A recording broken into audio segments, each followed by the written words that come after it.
Le président russe Vladimir Poutine a déclaré que le résultat du vote était une reconnaissance de la contribution de Xi au développement social et économique rapide de la Chine, ainsi qu'à la protection des intérêts de la Chine. Le président vietnamien Tran Dai Quang dit qu'il pense que Xi va emmener le peuple chinois vers la réalisation de ses objectifs d'édification d'une Chine prospère, démocratique, civilisée, harmonieuse, belle et d'un pays socialiste moderne et contribuer à la paix, la stabilité et la prospérité de la région et du monde. Le président laotien Bonang Vorachit a déclaré que sous la direction du Parti communiste chinois ayant Xi pour noyau, la course au socialisme aux caractéristiques chinoises ferait des réalisations globales remarquables et historiques et que l'amitié traditionnelle et le partenariat stratégique global entre les deux pays allaient se développer encore dans le futur. Le président pakistanais Mamoun Hussein a déclaré que cette élection manifestait la confiance du peuple chinois dans la direction de Xi. Le développement remarquable réalisé ces 5 dernières années a amélioré la stature et l'image de la Chine dans le monde et beaucoup changé la vie du peuple.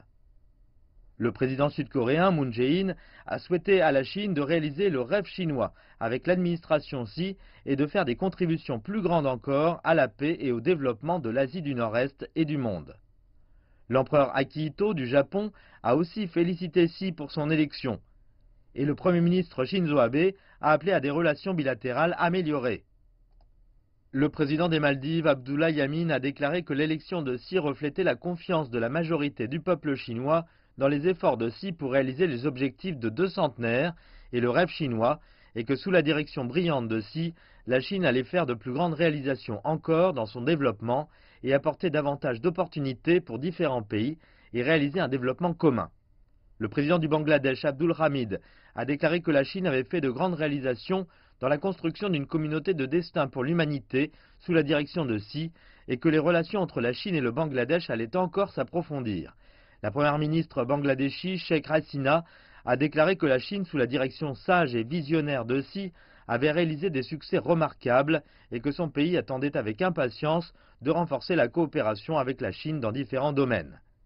Le président du Kazakhstan, Nursultan Nazarbayev, a déclaré que l'élection montrait que le peuple chinois soutenait fermement les grandes contributions de Xi à la sauvegarde des intérêts du pays. La Chine va produire de nouvelles réalisations sous la direction de Xi et le partenariat stratégique global entre les deux nations va continuer son développement de haut niveau avec les efforts conjoints des deux parties.